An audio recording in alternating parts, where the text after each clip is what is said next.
ini bukan karena kelebihan manusianya, tapi itu menunjukkan zat maha kuasanya Allah. Nah sekarang itu kenapa mereka ragu? Karena yang diragukan itu manusianya. Itu bukan kelebihan manusia, bukan manusianya yang hebat, tapi itu kekuasaan Allah. Ini untuk menetralisir agar jangan sampai terjadi salah paham.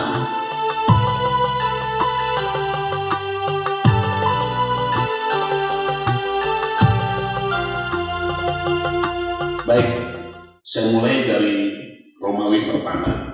Tadi sudah banyak disampaikan apa itu mukjizat, keistimewaan, keajaiban, sesuatu yang di luar kebiasaan yang Allah berikan kepada hamba terkasih.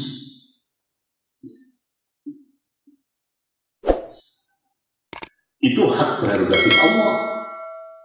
Jadi nggak bisa semuanya. Gampang menjelaskan tadi apa yang disampaikan oleh Pak Syarif Setiawan.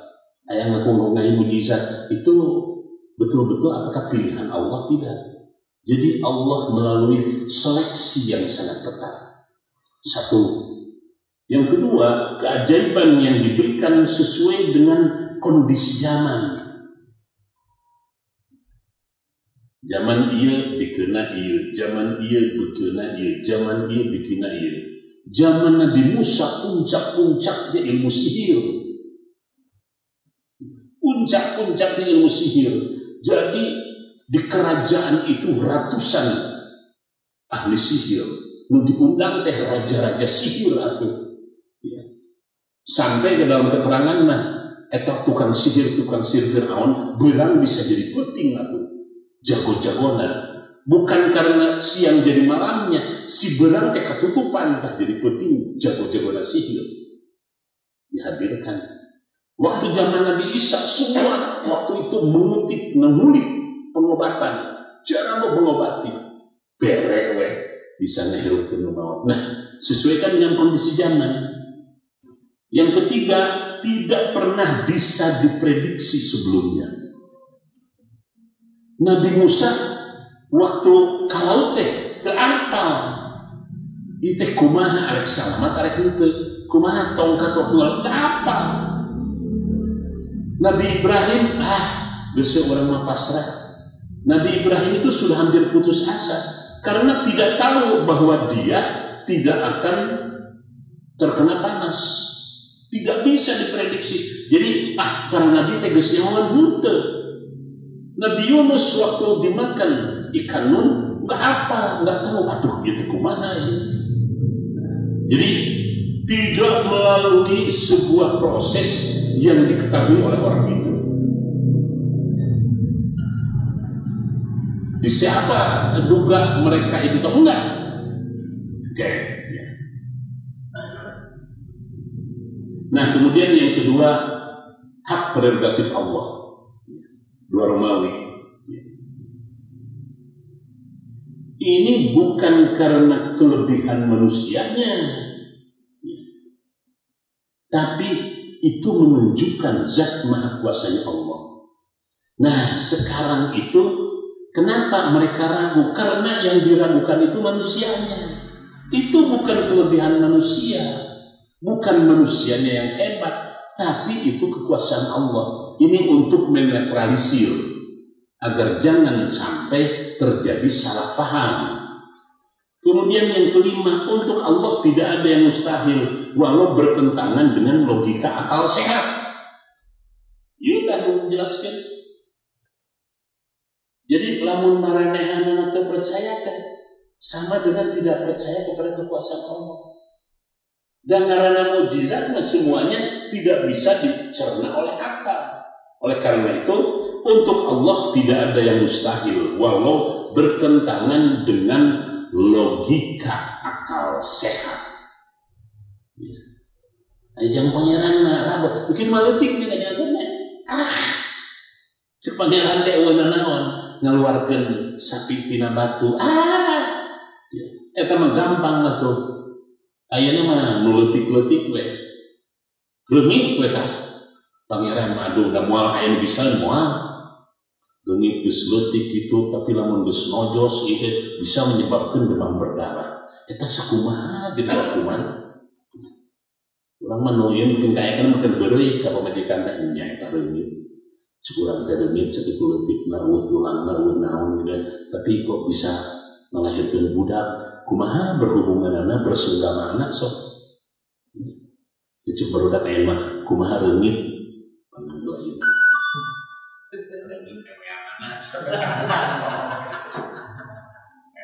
Bayangkeun coba. Bayangkeun geus leutik deui. Aduh. Nah, gimana? Celana sakitu kandelna.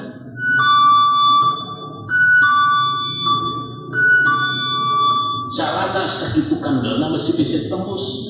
Reungit we. Jadi sereungit atuh sagede raja sakitu gede geus aya reungit abus mah geus kangen ka mana ngiung. Alam karena itu terlalu kecil. Diberikan kepada yang dikehendakinya tanpa prosedur berbelit-belit. Diberikan kepada orang yang dikehendakinya tanpa prosedur yang berbelit-belit. Otomatis, automatically. So, nah kudu aya prosedur heula, kudu diajar heula, kudu henteu ngerasa. Datang sorangan. Bari jeung pengertian tanpa prosedur yang berbelit-belit. Sayang, frekuensinya terbatas. Jadi Nabi Musa diberi kemampuan membelah laut cukup sekali. Nabi Soleh bisa mengeluarkan sapi dari batu cukup satu kali. Oleh karena itu orang lain selalu menyampaikan lebih banyak faktor lakinya, lebih banyak faktor kebetulannya. Dalam beberapa kalimat tidak jadi mukjizat namanya. So kayaknya lamun Nabi Isa beberapa kali, jadi pangeran bener. Di beres sekali wae jadi disembah jadi pangeran, jadi anak Tuhan. Dan sekali. Baik. Nah kemudian yang ketiga Romawi, kapan mukjizat diberikan? Mukjizat diberikan saat Rasul dalam kondisi terpojok, kondisi kepepet, kondisi tidak berdaya, atau kondisi terancam. Artinya ada unsur menyelamatkan diri. Allah sedang menyelamatkan. Dan lamun biasa-biasa mah henteu. Nah, Nabi Daud karena terpepet untuk makan, dia nggak mau makan uang istana, geus pihak duit. Cek pangeran teh geus anjeun nyeun bedog, nyeun kampak, sok bersih nyeun dibersih kieu. Tuh. Hampir semua nabi dari semua nabi Adam. Nah, yang menjadi masalah, apakah bapak-bapak hafal mukjizat semua nabi? 25 nabi Rasul. So, cik mukjizat Nabi Zulkifli now. Mukjizat Nabi Syuaib now. Mukjizat yang lain-lain lah. Mukjizat Nabi Hud. So, orang apal teh mukjizat Nabi Lut dan sebagainya. Gitu kan. Nah, mukjizat Nabi Lut mereka pengalaman abrori di pesantren gitu.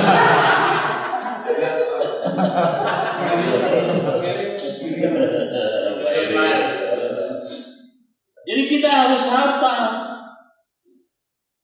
Saya dari 25, misalnya mukjizat Nabi Idris hampir menyamai Rasulullah, sehingga beliau bisa naik ke langit, bisa lihat neraka, bisa lihat surga. Itu mukjizat kepada Nabi Idris. Karena kreativitasnya, kamu orang Nabi Idris decantang tuh orang yang bisa pakai baju dia. Yang pertama mengajarkan menjahit itu Nabi Idris. Yang mengajarkan membuat kertas itu Nabi Idris. Nabi Yusuf bukan dikeret hukum, aduh kata sepan segala macam itu. Ya, sejak di penjara sudah menunjukkan mukjizatnya. Nabi Musa bukan hanya laut, Nabi Musa aja ada 14 loh. mukjizat Nabi Musa. Dari kekuatannya, dari naon, dan Nabi Musa itu dengan mulia itu ngagaplok saeutik urang Ibrani itu kan dengan kamawat. Nabi Musa kan menonjok tembok 3 meter, roboh atuh. Nah, Nabi Musa kan banyak Nabi Rasulullah lebih lagi daripada itu. Kemudian 9 berlangsung singkat tetapi berpengaruh besar. Poin yang ke-9 ini dari 3 Romawi. Jadi mukjizatna teh 3 poe, 4 poe. Mukjizatnya itu rata-rata mukjizat itu paling lama itu berlangsung hanya 15 atau 10 menit. Mukjizat, tetapi berlangsungnya akibatnya luar biasa. Nah, sekali-sekali. Bayangkan, atau bisa ada sekarang itu teori yang namanya genosida.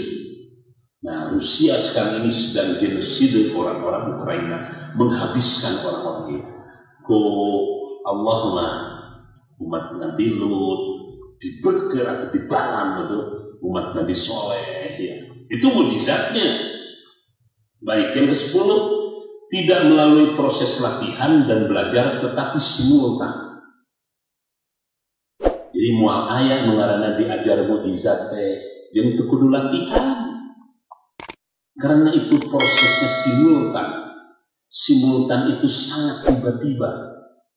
Nah, kemudian yang ke-11, Allah bermaksud agar jangan sampai Rasul jangan kehilangan kepercayaan dan harga diri. Itu maksud Allah.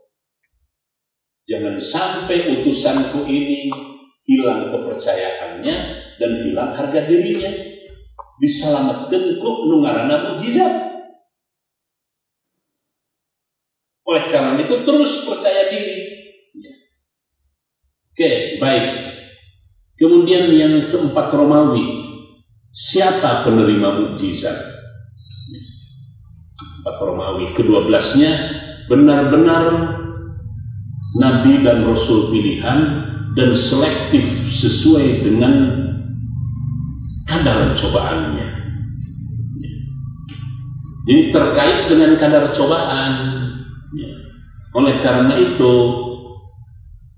mukjizat yang namanya ulul azmi lebih banyak dan lebih aneh, lebih istimewa daripada mukjizat yang diberikan kepada Nabi yang tidak masuk dalam ulul azmi. Ya. Sok ayeuna mah Nabi Nuh 6 bulan tanggal 12 Rajab mulai keluar tamur teh dari dapur teh, dari dapur anaknya Asia teh mulai keluar air 12 Rajab. Poek samilana sok 6 bulan poek. Tidak ada kehidupan, angklung-angklungan di laut. Baru terang lagi 9 Muharram mendekati 10 Muharram. Lebih ka barang ningali cahaya teh kabehanana serat pakailah celah batu ismi sunat tanggal 10 Muharram gitu. Nah, itu kan 6 bulan itu sampai gitulah yang namanya kalau orang barat menyebutnya Big Bang. Peristiwa kejutan besar. Tadi nama dunia tengah hiji kulantaran Nabi Nuh jadi terpecah-pecah menjadi 5 benua. Itu diyakinkan oleh para ilmuwan. Ini karena zaman Nabi Nuh. Nah, coba kalau kita bisa menceritakan secara utuh. Waduh, coba yang ayeuna kucing jeung beurit jeung anjing jeung naon. Kunaon anjing ini bentuk ayeuna lamun ieu teh naon pasewa jeung kucing lantaran kucing ngabejaan teh ka Nabi Nuh. Oh, anjing mah teu bisa. Lantaran itu lamun anjing macet jeung kucing macet rame wae. Sok kucing karek we pas heula teh. Duana. Terus berit ngomong teh iku naon bolong. Saya cerita lengkap itu baru Nabi Nuh saja. Kalau kita bisa menceritakan secara utuh, itu bagian dari mukjizat yang diberikan kepada nabi-nabi pilihan yang itu sepenuhnya hak prerogatif Allah. Ya. Kemudian 13, tidak semua nabi dapat mukjizat yang diangkat di dalam Al-Quran maupun hadis. Ada mukjizatnya yang memang sangat istimewa, ada mukjizatnya yang biasa-biasa saja. Tetapi pada hakikatnya setiap nabi dilengkapi dengan mukjizat, hanya kadarnya memang. Jadi saya sebutkan tidak semua nabi dapat mukjizat. Yang ke-14, tidak mungkin disalahgunakan dan lazimnya berlangsung satu kali. Ayah dongeng nanti mukjizat nabi disalahgunakan oleh nabi. Nah, jadi gampang kalau ada nabi-nabi karena nabi benar mukjizat, disalahgunakan nggak mukjizatnya itu? Setelah selesai Laut Merah, peristiwa Laut Merah, Nabi Musa menyimpan selamanya tongkat itu. Tongkat itu berasal dari Nabi Adam. Berasal dari Nabi Adam. Di dalam tongkat itu Nabi Musa membaca ayat, ada kalimat Bismillahirrahmanirrahim. Oleh karena itu dirawat oleh Nabi Su'aib. Nabi Su'aib itu menerima dari Nabi Adam setelah melalui keturunan yang ke-37. Nabi Musa teh ke-38. Nu dipilih teh eta koleksi tongkat Nabi Su'aib itu ada 32. Dipilih Musa, nah maneh nyokot nu butut lain.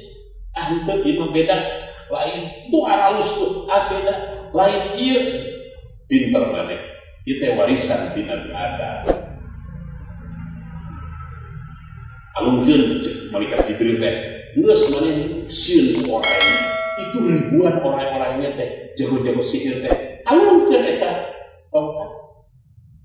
Bismillahirrahmanirrahim. Oleh karena itu sejarah di Bismillah itu sejak Nabi Adam.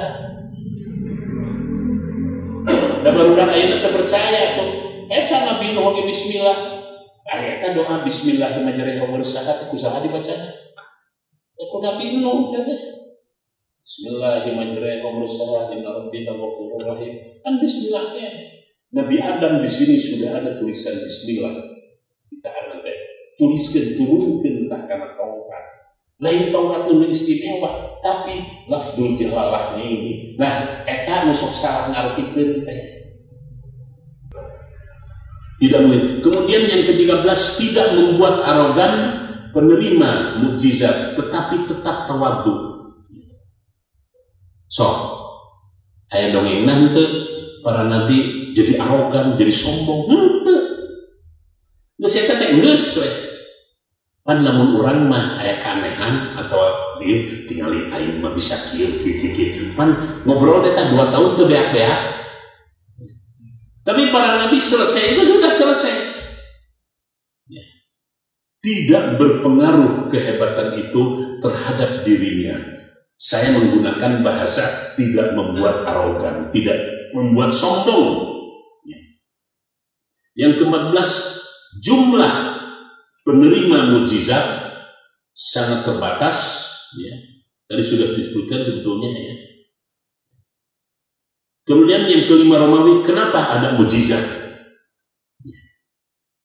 Yang pertama, untuk menghentikan sikap cerewet, komplain, dan tidak percaya yang tinggi dari orang-orang kafir. Jadi sudah menjadi watak orang-orang dulu itu kalau nggak ada bukti itu udah ngomong terus. Geus aya bukti oge lari deui. Coba bayangkan Nabi Musa kesel kan, begitu turun dari gunung Tursina jadi kafir deui. Nabi Harun dicarikan, ari maneh belebuk-belebuk deui Harun. Kalau Nabi Musa misalnya suara ini tidak akan mengangkat Nabi Harun. Jadi Nabi Harun itu diangkat Nabi karena anugerah. Nabi Musa minta pembantu untuk bisa menjelaskan apa yang disampaikannya. Tapelo, cadel. Menghentikan sikap. Kemudian yang ke-16, permintaan bukti konkret manusia Allah turunkan untuk tetap terjaganya kredibilitas Nabi. Kan teh kulantaran aya pamerintah tah. Sok buktikeun Allah penuhi tuntutan tersebut dalam rangka menjaga kredibilitas Nabi. Lantaran namun begitu jatuh tak ku pangeran dijaga, iya teh utusan orang, jangan sampai kredibilitasnya hancur. Diberi mujizat, tapi hanya untuk sementara. Ya. Baik, yang ke-17, alternatif model atau cara meyakinkan orang kafir yang sangat maksimal agar tumbuh kepercayaan pada utusannya. Itu alternatif model cara meyakinkan orang kafir dalam bentuk yang sangat maksimal. Geus di bejaan kieu kepercaya, geus di bejaan kieu kepercayaan, geus pangeran teh, geus bere mukjizat kakak percaya. Itu cara untuk meyakinkan yang sangat maksimal bagi orang-orang kafir. Ya. Kemudian yang ke berapa? 18. Mukjizat bukanlah tipuan, tetapi hanya bersifat ini maksudnya, mukjizat bukanlah tujuan. Awas, mereka selalu menganggap mukjizat tujuan. Mukjizat itu bukan tujuan, tetapi hanya bersifat sarana untuk membuktikan sesuatu. Nah, di sini kesalahan Kristen itu mukjizat Nabi Isa itu menjadi tujuan. Kesalahan mereka yang fatal itu sampai mereka menuhankan. Baik, yang kelima, bagaimana mukjizat diberikan? Yang ke-19, sangat tiba-tiba, tidak diawali dengan tidak diawali dengan kejadian-kejadian khusus. Sangat tiba-tiba. Sugan mimpi gula, sugan kumaha, enggak. Tiba-tiba sekali. Waktu sudah berada di tengah laut, sudah kelihatan bahwa rombongan Fir'aun sudah akan menyalip, sudah ucap Nabi Musa, waduh, beak kabeh ieu urang umat-umatnya Bani Israel, datang malaikat Jibril, ketukan ya Musa. Jadi Nabi Musa juga udah di tengah-tengah, Nabi Fir'aun lagi di sini, terus gancang naik ke darat. Begitu naik ke darat, akhirnya itu dari sini dulu Fir'aun belan tutup. Begitu umat Nabi Musa dan di darat, beak tak Fir'aun. Kan gitu, pucat Nabi Musa sendiri mendadak. Dibilang etak ketukeun, sok aya mah aya moal tokat ketukeun. Da eta teh kan tina Quran. 20, membuat mata terbelalak karena tidak masuk akal. Mukjizat itu membuat orang-orang terbelalak matanya dan dianggap tidak masuk akal karena tidak lazim. Ya. Tidak lazim. Untuk Allah yang ke-21, untuk Allah itu sesuatu yang ringan dan tidak ada yang mustahil. Yang ke-22, penerima mukjizat tidak pernah tahu kapan dan untuk apa tujuan mukjizat itu. Penerima mukjizat tidak tahu kapan mukjizat itu, untuk apa.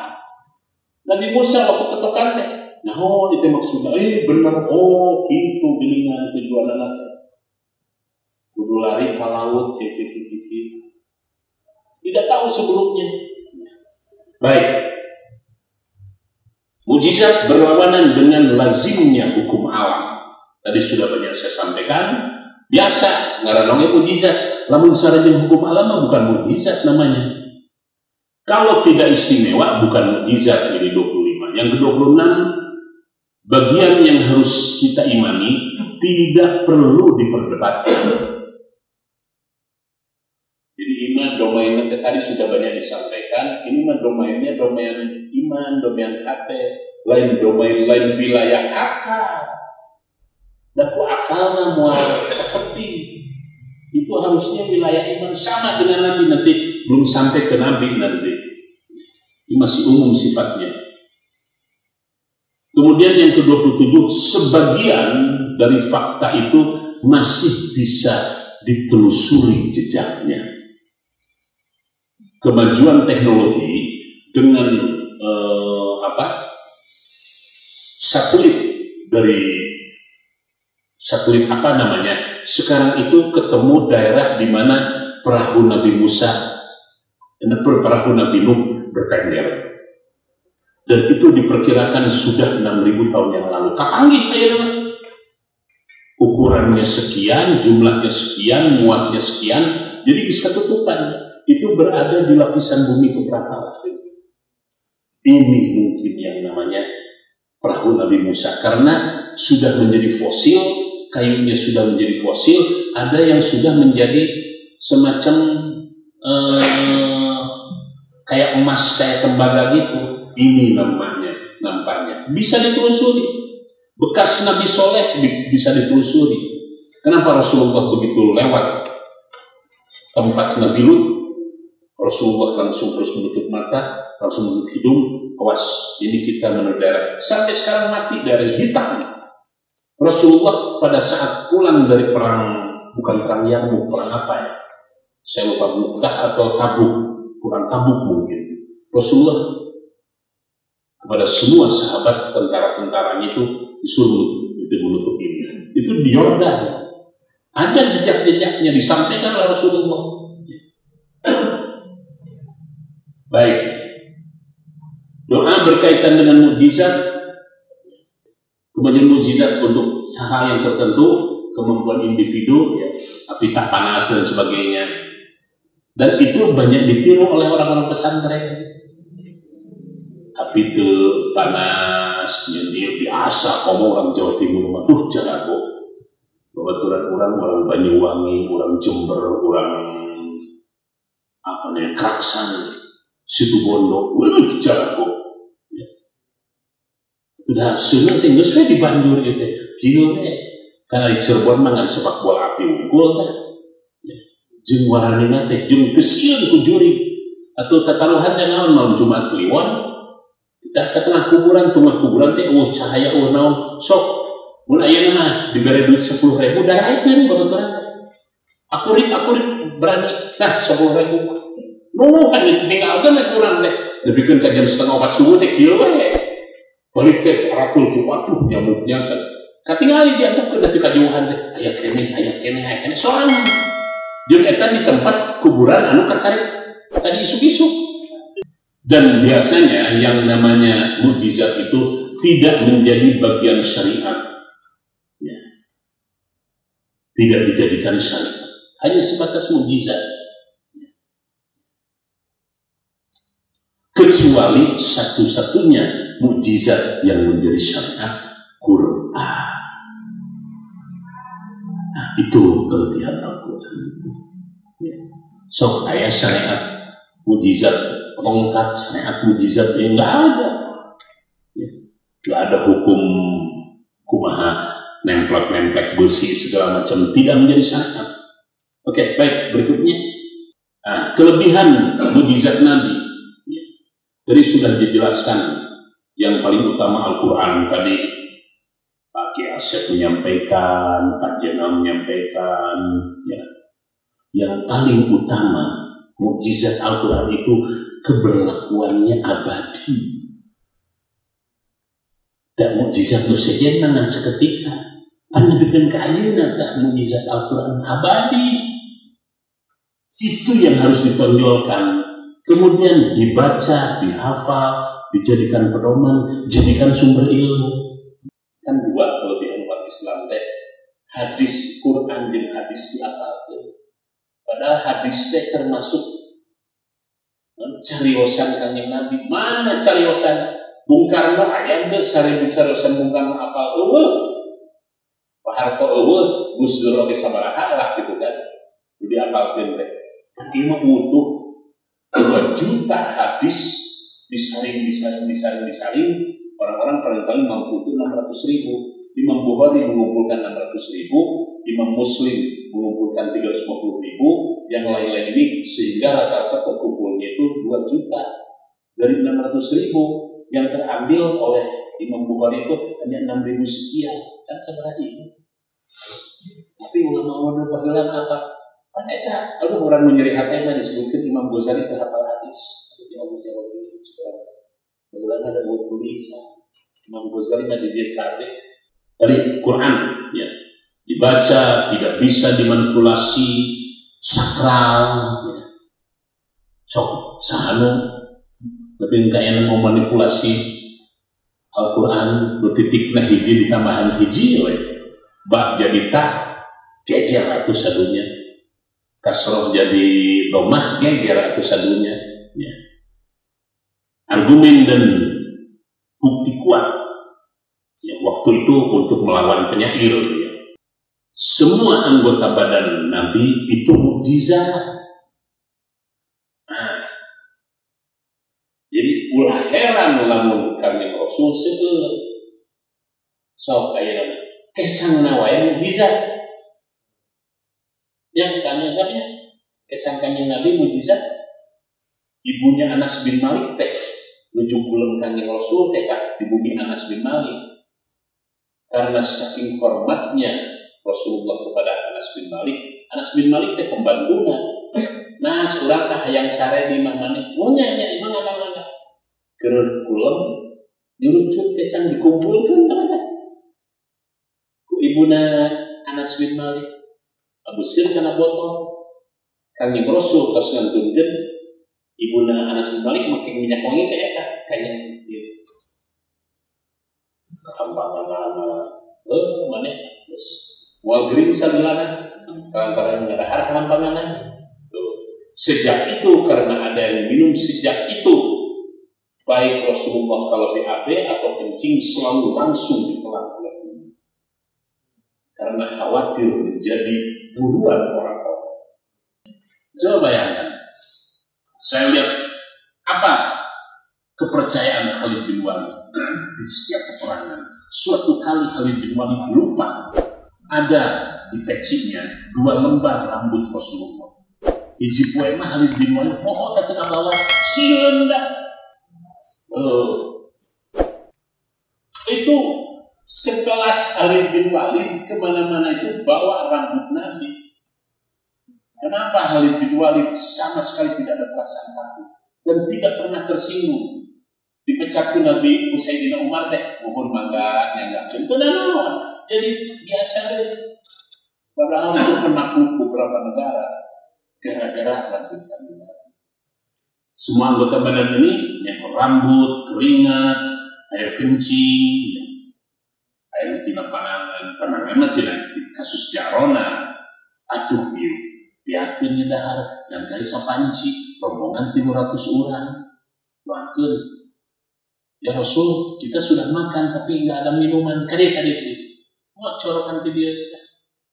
Yang itu akhirnya menjadi jarona. Itu tapi nggak sekali-kali, nggak berulang kali gitu kan. Pernah juga Rasulullah memberikan minum waktu di kejadian mana? Ketika Salamah, Abu Salamah jadi itu mah ngaran laki. Setelah perang Khandaq kan gitu, ku Nabi itu didoakan, wah cukup ya Rasulullah, dari mah anak domba, sugan teh mau diumumkan, dari mah sanggungan cekap 15 orangan, hari ini ngakali 400 jelema, wah tongsin, didoakan umumkan, di rumah Abu Salamah teh pemajikan, dari mah anak domba kan 15 orangan, tapi 400 cukup di desa. Sejak itu kambing Abu Salamah terus. Nah, Rasulullah itu sejak kecil sudah menunjukkan ngenduka tak ngarana naon. Kalau sebelum kenabian, ada sesudah kenabian. Halimah Sa'diyah teh tadi memang geus bungeun. Setelah Suwaibah teh Halimah Sa'diyah geus bungeun ieu mah indung naon ge sangsara. Bukan naon kan Siti Khadijah sudah habis. Ya. Dikukut ku Abu Thalib, tapi tiba-tiba langsung domba nanti susu nanti lebih daripada yang lain dari kecil kan dari mulai kelahiran sampai kelahiran kurang lebih ada 5 atau 6 mukjizat waktu lahir terus di sekitar Palungan, Majusi, Sumbing, Siti Sarah, Siti Maryam, Siti Asia kan gitu.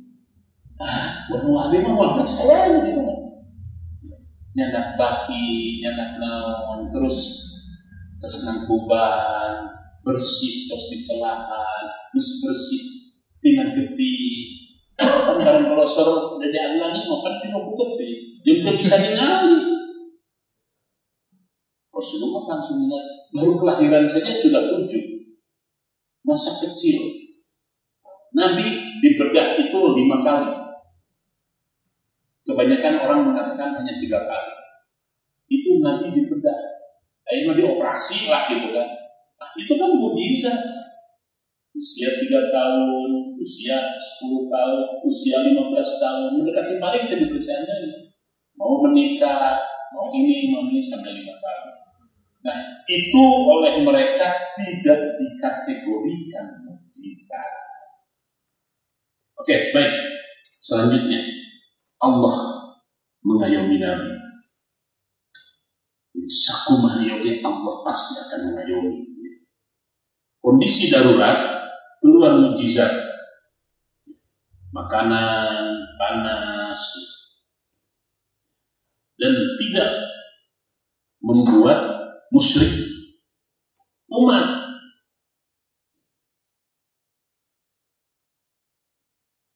Mujizat-mujizat Nabi itu tidak membuat umatnya musyrik. Kunaon maka dipertentangkan. Beda dengan zaman baheula.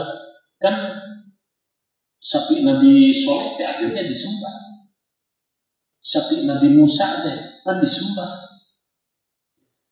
Yang munculnya cerita surat Al-Baqarah kan gitu. Sampai akhirnya disembah loh orang Bani Israel. Ambekkan Nabi Musa. Harun hari mana itu balik. Kenapa itu jadi kaya deh. Nah, tapi Rasulullah tidak ada. Yang ke-9, poin 9 Romawi, ya, yang ke-32, karakter penerima mukjizat. Yang pertama, fokus ke kelompok ulul azmi. Ini ulul azmi itu termasuk mukjizatnya itu luar biasa sesuai dengan ini. Nah, kemudian tidak membuat arogan, tidak disalahgunakan. Yang 34, yang ke-35 karena keyakinan tinggi. Yang ke-36 tetap tawadhu. Yang ke-37 mempertebal tauhid. Nah, sekarang yang ke-10 indikasi mukjizat. Ada ciri-ciri mukjizat itu. Yang pertama irasional. Memang mukjizatnya tidak masuk akal. Irasional. Yang kedua bertentangan dengan hukum alam. Dusmah itu masuk akal, bertentangan dengan hukum alam. Kemudian yang ke-40 efektif dan pengaruhnya sangat besar. Kalau ingin cara yang paling efektif untuk meyakinkan kepangeran derek mukjizat dan sakudung tapi pengaruhnya besar. Yang 41 tidak bisa dipelajari dan dianalisa, tapi faktual. Dipelajari mau bisa, dianalisa mau bisa. Sok ayeuna arek analisa kumaha tongkat. Rek analisa kumaha besi, analisa kumaha Nabi Ibrahim misalnya. Nggak bisa. Akal terbatas. Kemudian 42 tidak terjadi berulang kali. Tadi sudah saya sampaikan. Yang ke-43 terbatas. Ya. Jadi mukjizat mah ada edisi limited, edisi terbatas. Dan sakitu geus dipikirkan anu saja. Itu namanya edisi limited. Ya. Terbatas, tidak diinikan. Ya. Yang ke-44 tercatat oleh sejarah, dibuktikan dalam Al-Quran dan Sunnah. Dibuktikan. Tidak hanya Quran yang menceritakan, Sunnah juga banyak. Yang ke-45 variasinya sesuai dengan tren zamannya. Zaman nakieu variasi mukjizatnya begini, trennya begini, variasi mukjizatnya begini. Ke-46 dan dampaknya sangat besar, terjadi sebuah perubahan yang signifikan. dampaknya itu dari mukjizat itu walaupun sekali. Yang ke-47 bukan sihir atau rekayasa atau hasil ikhtiar pribadi. Bukan sihir, bukan rekayasa, bukan hasil ikhtiar pribadi, tapi itu murni dari Allah. Yang ke-48, nah untuk lebih memahami, harus memahami siapa Nabi yang bersangkutan. Namun terpaham Nabi nama mau hafal mukjizatnya. Dan sifat dari mukjizat yang ke-49 reaktif, impresif, dan supranatural. Reaktif, impresif, dan supranatural. Dan yang ke-50 kejadiannya hanya di dalam kehidupan dunia. Di akhirat mau ayat. Ke-51 ini berkaitan dengan pertaruhan, berkaitan dengan keberlangsungan risalah yang Allah turunkan. Jadi Allah apa? Itu pertarungan. Lamun tibere, lamun nabi diberi Allah sudah risalahnya selesai. Kan doa Nabi begitu waktu di perang Badar, ya Allah, kalau sekalinya kami kalah, mungkin risalahmu akan berhenti.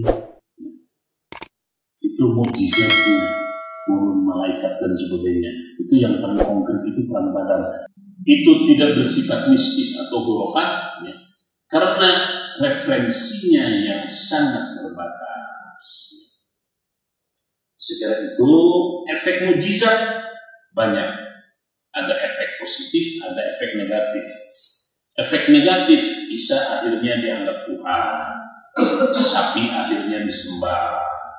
Orang sampai sekarang masih mencari cincin Nabi Sulaiman dan seterusnya dan seterusnya. Tetapi kita jangan menegasikan yang namanya mukjizat. Sekian, Assalamualaikum warahmatullahi wabarakatuh.